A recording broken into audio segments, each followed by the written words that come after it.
educate, empower, enable, impact. Thank you for tuning in to That Will Never Work podcast, where we share inspiring information and personal experiences related to business and the entrepreneurial journey from those who are leaders in their respective field.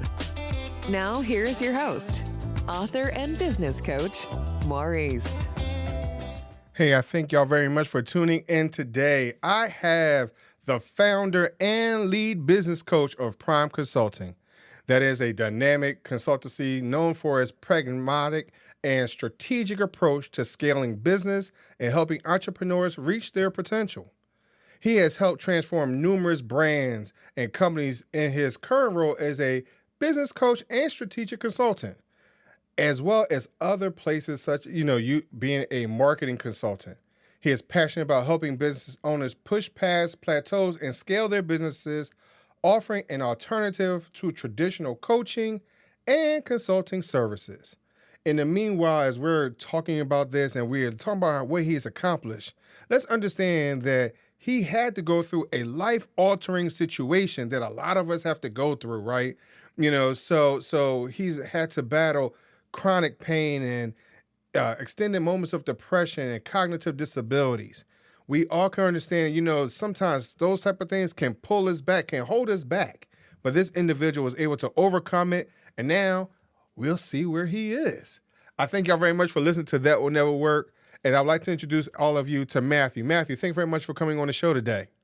Maurice, after that bio, thank you for having me also. You're welcome. You're welcome. So, Matthew, as I explained to the audience, you had to overcome some life-altering situations, right? And sometimes in those situations, we succumb to those, and we're going to use this as just an example, right? We succumb to those, and we don't understand, and we don't actualize our why we're doing something, why we're trying to get over this opportunity or this moment that seems so challenging that we can't get over it. So why is it important for someone to understand what that 3-letter word is? Yeah, I think your why is so important. And I think, the why can be easily confused or conflated. We can equate why to goals, and we start thinking about, oh, well, if I make $1 million, then my life will be better. Or if I had drove this car, lived in this area, or lived in this city. But for me, there was quite a bit of soul searching, after I had that car accident. I spent a few years where I was sitting there and I was saying, look, my life's in shambles, and no amount of goals are going to save me. I've tasted some success. I've had some great opportunities, but none of those things matter right now. And so for me, I had to dig deep and find a reason why I should continue, why I should keep going, why I shouldn't give up. And so finding my why, I'd like to tell people it's basically this geolocator, right? It's like when you scroll too far up on your GPS and you're like, okay, I can't see where I am anymore, right? Right. That's what your why is. And so for me, finding my why, I started to realize, man, let's live in reality, which sometimes as entrepreneurs is really hard, right? We all love to live in the fantasy of what could be. Right. And it's this idea that, okay, well, I've got pain, battling depression. My income business was struggling for a few years post-accident. And so that's the reality. But now if I figure out my why, right? If I get to decide, do I want this to remain status quo or do I want to change it? And why? And so that why carried me through some tough times. It's carried me through some great times. And, I like to leave people with this thought often where I say, goals often have a beginning, a middle, and an end, right? And then you got to go make new goals. At the end of the day, your why, while it can evolve, your why is constant, right? Your why travels with you. And so if you have a really strong why, then you're going to keep going and you're going to keep building and you're going to be pretty flexible to what gets thrown your way. Because let's be real, life throws you some stuff. Oh yeah, most definitely. So let's answer this thing then. So sometimes we allow our pain points to stop us. So, and I'm going to use, as you're talking about, as an entrepreneur, we're not making any money. Now we fall into depression, right? Because sometimes we do, right? And sometimes we're not motivated. So can you explain maybe one time where you might have had to coach yourself into another place? You get what I mean? To get over that pain point. Yeah, how does today sound? No, I'm playing. Right. Uh, so for me, something that has always come up is, and I was not always this way. This was definitely, I was one of those guys. It's so funny. I find myself eating my words all the time now, right? People bring up like, didn't you say this 8 years ago? I'm like, yeah, that wasn't right. That was not accurate. I'd take it back. Please don't tell my mama. Okay? Right. And for me, one of the biggest things that I've realized is I'm like, okay, so if I'm going to live in reality, reality says setbacks are going to happen, pain's going to happen. But what I can change is my perspective. I can't control the level of pain. I can't control the level of rejection that happens in business. I'm not like, obviously, we can sit here and say, well, you can examine your sales process and you can revisit your marketing strategies. But the truth is, even the best marketing plans get rejected. The best brands, people will walk into a Lamborghini dealership and say, nah, this is not for me. Right. And so even the most iconic brands and the best laid sales plans get rejected. So when pain and rejection and failure happens, the sooner you accept that these things are actually a part of life and they're not a part of who you are, I think the faster that we get to bounce back. So one of the things I've had to coach myself on is I can't control the problem. I can't even control the pain, but I can control my perspective. So what am I going to learn from this failure? Right? What am I going to take with me and what am I going to leave behind? And for me, for a long time, that sounded really cliche until I started doing it. Yeah. Right. And, just on a personal level, at one point, I was like 315 pounds. Okay. I forget how many that is in kilos. I want to say 130, 140. I remember, getting so discouraged on wanting to get healthier. And, one day I was looking at the scale, I'm like, oh, I'm 305 now. And, everybody around me is like 10 pounds. That's awesome. All my boys. And I'm sitting there, I'm like, it's 10 pounds. Who cares? Right. And I realized that I'm like, oh man, am I an enemy of progress? Right. Because my perspective so skewed. I'm not out here celebrating small wins, seeing them catapult. I'm getting in my own way. I'm finding every reason to be negative because it's really easy to stay in that place. So something I think that you just mentioned, I think is key. A lot of times we don't look at those small achievements as a win. Excuse me. I think because we're so focused on the destination, we're not enjoying the journey. We're not even celebrating those points within the journey. So I think that's something that you're mentioning is something that we miss often, and a lot of times because of social media. We're so caught up in everybody else, and we don't understand their journey. So like you said, even for yourself, you 315, even when you get down to 290, that's a big difference. And somebody will see that, but they don't understand your process and how committed you were to something like that.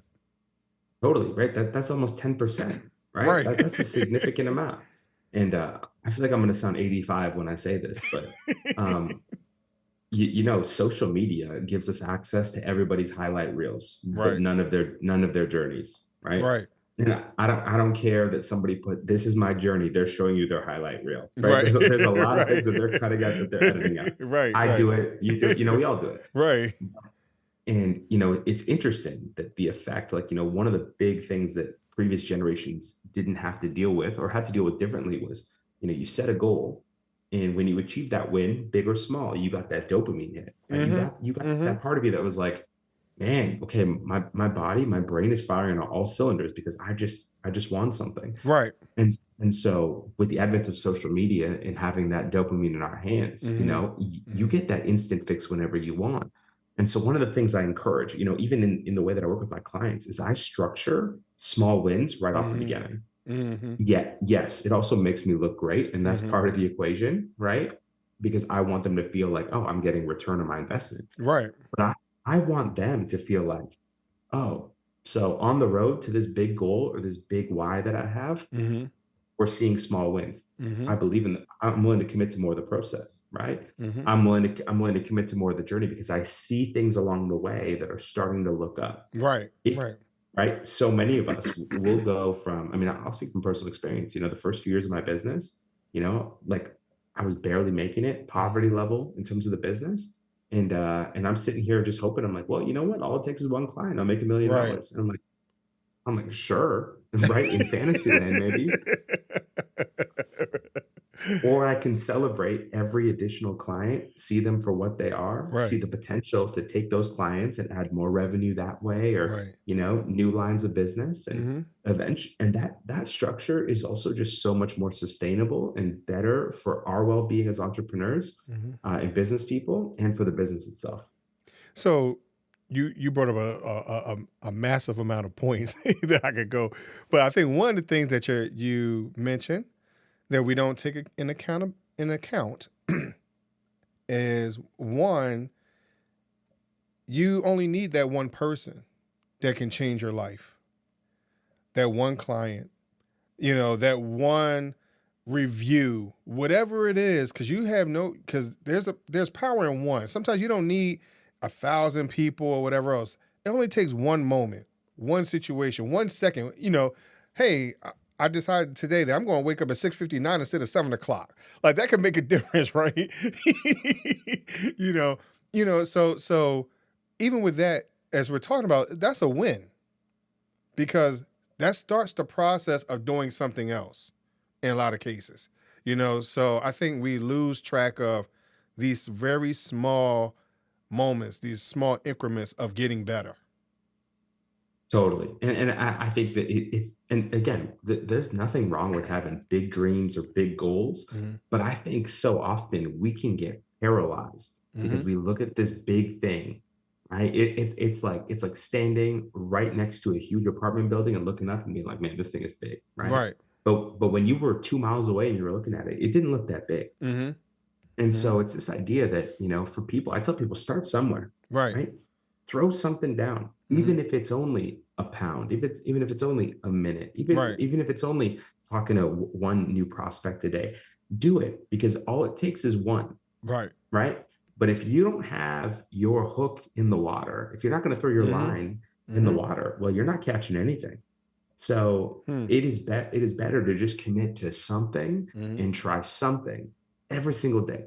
Be consistent in your effort because you're going to see some form of progress. Mm-hmm. And from there, even if it's minimal, you can say, okay, well, what do I need to do to make this larger? Is it more effort? Mm-hmm. Is it more efficiency? Do I need to be more effective? Mm-hmm. You'll figure that out, but start somewhere. So Matthew, I don't know how to stay consistent. You know, I'm consistently procrastinating, right? How do I change that mindset and become really, in essence, more consistent in becoming a better individual, no matter which way I want to go, whether it's in my 9 to 5 or my business. What I need to do to become more consistent or develop a better set of discipline? What would I need to do? Yeah, that's great. You know, obviously we can sit here and we can talk strategies, we can talk methodologies, and these are all great. Mm. But to me, they're actually band-aids for the most part, right? What we actually need to do is, and you hit on this in the beginning, is you need to go find your why. Because if your why is big enough, then I promise you, consistency will come. Right? Mm-hmm. Because and it's not just about finding your why, it's about being connected to your why. Mm-hmm. You know, I remember my father, you know, 12 years ago, he had a heart attack. And I remember my mom called me on the phone. It was rush hour. Okay. I had a little dinky Honda Civic, 1992 hatchback. I kid you not. Okay. When I got that call and I was on the other side of the city, but I was decently far away, probably like half an hour. I drove on the sidewalk. I literally, by the way, police, if you're watching, law enforcement, if you're watching this podcast, I know, right? the views expressed. No, I was driving on the sidewalk. I was making illegal turns. I was honking my horn because my why in that moment far defied anything in front of me. It didn't matter what was happening in that moment. I needed to get to my dad because I didn't know what was going to happen. And so the incentive of the why and being connected to that, man, if your why is big enough, you will find consistency because it'll move you. For so many of us, the reason we don't move is because goals, they sound great, but they're a little optional. right? Mm-hmm. If I took away your business and said, well, how are you going to feed your family? Let Right. me tell you, you will get creative, Right. right? Right. Right. You will get creative. Why? Because you're why, and because you're connected to your why. So I always encourage people, we can sit here and you can try this format, you can try Mm-hmm. this. It's another reason why, if we take like weight loss and health, why I think so Mm-hmm. many people go in and out of fads is Mm-hmm. because at the end of the day, if your why isn't big enough and your why isn't, man, I want to focus on my health because Mm-hmm. my family needs it. I want to live a long time for my friends. I Mm-hmm. want to be, I want to just be honoring of my body and my Right. temple, whatever it is. At the end of the day, find your why and get connected to it. Hmm. So let's take this sense of urgency that you had with your why being your father. So in and I don't know why my mind went this way. But in that sense of urgency, yes, you like you said, you jumped on sidewalks, you was Knight Rider, you were Dukes of Hazzard. Like, you was doing a little bit of everything, right? You were in that space. But and sometimes as entrepreneurs, yes, we feel the urgency, but there's also a sense of patience that we have to have too. Because we can miss a step. We can lose track of something that's might be a little more important in order for us to get to what that is. So how important is it for us that be patient in the sense of our space of urgency? Yeah, yeah, and you're so right. I think that patience is a really important part of the entrepreneurial journey. Mm-hmm. But to me, what patience actually comes from being grounded in great systems, right? Mm-hmm. And having great routines in your business, right? Mm-hmm. Whether, and I know that I say the word systems, and a lot of entrepreneurs are like, I don't need that. I'm good. Like I'm fine. But at the end of the day, systems are like the underpinning. They're the Mm-hmm. undercarriage of your business. Mm-hmm. And systems, especially well-built systems, they allow you the opportunity to be patient.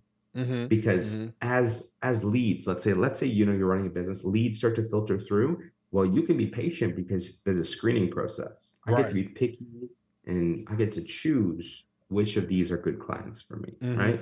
Same thing with Mm-hmm. sales, right? On a finance level, if I've got a great process and Mm-hmm. good training documents in place, well, I'm not going to be surprised when I get hit with a bill, Right. right? Right. Because I've got that mapped out. So systems afford me the opportunity to be patient. Hmm. And so I get to run my business with a sense of urgency because of my why. Mm-hmm. And I build great systems to afford me the opportunity to be patient. And I find that that's been a really good balance for me. So Hmm. So you're saying, hey, you know what? Be patient. You get to pick and choose, this client, that client, whatever it is. But Matthew, I have kids I need to feed. I feel as though I need every single person. I need to help everybody in order for me to put $1 in my bank account. So maybe I don't have the patience for that. So how do I pick and choose who are the right clients? Because I have this goal here that, hey, I need to put $5, to try to turn to 10 or whatever it is. So how do stay patient in a situation like that? listen, Maurice, I know you're perfect, so you probably can't relate to me on this, but I'll tell you right now that there are things 10 years ago, there are things 5 years ago, there's things last year that I look at and I'm like, man, I can do so much better now. Like, how did I put that out? Mm. Right? Why did anyone listen to me when I was saying those things? 3 years from now, I might regret this podcast. Like, who Right, right, knows? right. Um, but I love to be, within that urgency and that why. Mm-hmm. Speaking of that situation, just go full tilt, right? Mm-hmm. You don't have to worry about being picky and you don't have to worry about choosing Mm-hmm. because what you'll do is you'll make mistakes, Mm-hmm. right? But I would rather be someone who leads with action and has an open mind to say, okay, so if the goal is 100%, Mm-hmm. we hit 70% of the goal. That's fine. We messed up 30%. Mm-hmm. What can I do to decrease that 30% the next time? Hmm. You know, 10 years ago, I look at the stuff that I produced in business and I was like, yeah, I was about 50% right. Mm-hmm. Mm-hmm. 5 years ago, probably about 70% right. Mm-hmm. Even now, I'm probably like, I don't know, hopefully I'm 80 to 85% of the way towards where I want to be. Mm-hmm. It's getting harder and harder to creep up. That's just Right. how life is. Right. But that's okay because you know what? That time in my life where I was 50%, Mm-hmm. man, let me tell you, I didn't have the luxury to choose. And that's okay Right. because my urgency filled my calendar. My Mm-hmm. urgency put food on the table, and it afforded me Mm. the time and a bit of money for me to be able to say, okay, how can I get better? And as I got better, it bought me more time, and more time buys me patience. So you're talking about being perfect. Trust me, Matthew, I'm nowhere near perfect, right? Nowhere near it, right? So, but in that, because again, I'm gonna want to go back real quick to social media before we, end the show. We go back, we look at social media and we look at what's perfect out there, right? Like you said, we see the results, we see the people wins. We don't see the process. We don't see individual going from 315 to 215. We don't see that. We don't see the hey, you know what? I need to get up at 5 o'clock in the morning. I'm gonna hit snooze like 18 times. We again imperfect moments, right? So Mm. so how do we get over that obsession of being perfect and understanding and even accepting, hey, we're wrong in this moment, and here's a real learning opportunity. How do we get to that point that we accept being imperfect and taking it as a learning opportunity? Yeah, that's a great question. Look, for many of us, there's more than this, but I feel like people generally fall into two categories, right? They're Mm-hmm. either perfectionists or they're not. And with social media, if you're a perfectionist, social media, all it does is reinforce your perfectionist tendencies. Because Mm-hmm. now you sit there and say, well, no wonder I need to be a perfectionist because look at that person's life. Look Right. at that person's success. Right. For the people that aren't perfectionists, they become perfectionists or they start to obsess over things that don't matter because they see other Mm-hmm. people's journeys and say, well, if I don't look like that, if I don't do that way, like, man, that person's younger than me and they're already successful. Are you Mm-hmm. crazy? Right. And Mm. so social media very much in that way has done that. And so I think one of the biggest enemies to our success and to our health is comparison. Mm-hmm. And listen, it's easier said than done, but instead of comparing ourselves to Mm-hmm. the highlight reels of everybody else, I Mm. think if you talk about learning, one of the things we get to do is you can choose to have a different perspective where you say, I'm going to draw wisdom from people and I'm not going to try and draw from their successes, right? Mm. I want to learn the lessons they learned and see if they work for me rather Mm-hmm. than take their goals because I don't know their journey. I don't know their Right. roadmap, Right. right? You live in Philly and you want to go to Atlanta. You see someone in Atlanta. If you didn't have a GPS or a map, Mm-hmm. right, you've got nothing to guide you to Atlanta. You could Mm-hmm. start walking, but you could walk the wrong way. You could drive the wrong way. And Hmm. so, seeing other people's destination is nice, Mm-hmm. but the sooner we let go of those comparisons, we're going to be better off, And I think there's just so much more strength in taking the wisdom and the Mm-hmm. lessons from other people, be inquisitive, ask questions. Mm-hmm. Some in a world, right? In the advent of podcasts and social media, there's Right. no lack of information. You're right But about that. if you can, reach out to people, talk to somebody, Mm-hmm. ask the lessons they've learned. I promise you either know people Mm-hmm. or you're a degree away. And that's some of the best ways. That's a good antidote to Mm. that. Oh, cool, Matthew. So, and so answer this for me.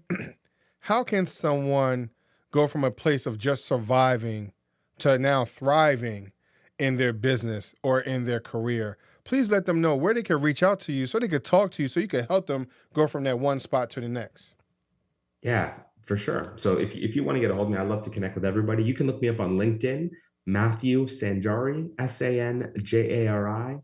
LinkedIn, that's Matthew Sanjari, or you can go to my website, consultingbyprime.com, Mm-hmm. consultingbyprime.com. I'd love to chat with you and connect.